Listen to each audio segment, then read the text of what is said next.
नमस्कार, मैं दिव्यांजलि मोइत्रा। भारत चीन सीमा पर बढ़ते तनाव की वजह से सोमवार को दोनों देशों के बीच हिंसक झड़प हो गई। इस झड़प में भारत के 20 जवान शहीद हो गए। खबरें हैं कि इन जवानों पर चीन की पीएलए आर्मी ने कटीले तारों से लिपटे डंडे से हमला किया। अपनी इस कायराना हरकत पर चीन ने पहली बार चुप्पी तोड़ी।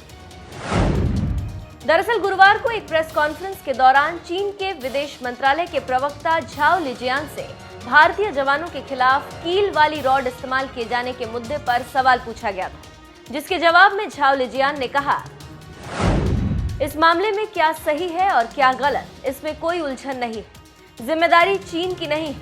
हमने इस पर साफ बता दिया है कि मामला कैसे शुरू हुआ।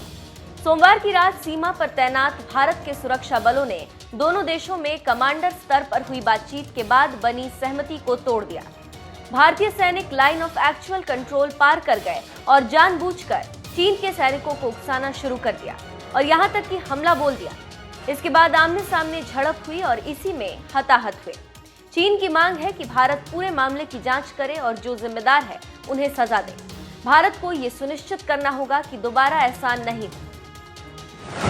इस हिंसक झड़प के लिए भारत को जिम्मेदार ठहरा रहे चीन को भारत की ओर से भी करारा जवाब दिया गया।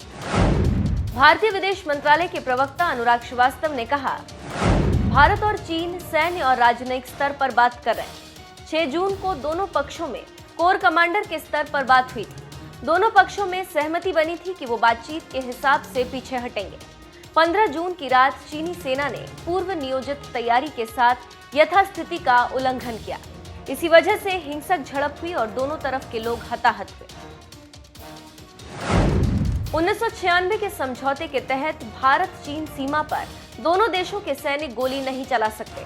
ऐसे में चीन ने एक नया कायराना तरीका अपनाया और भारतीय जवानों पर कील और कटीले तार लगे रॉड से हमला कर दिया।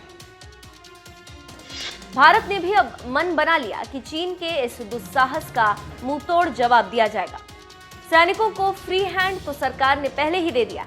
अब एलएसी पर सेना को हथियार लेकर जाने की अनुमति दी जाने पर भी सरकार विचार कर रही है।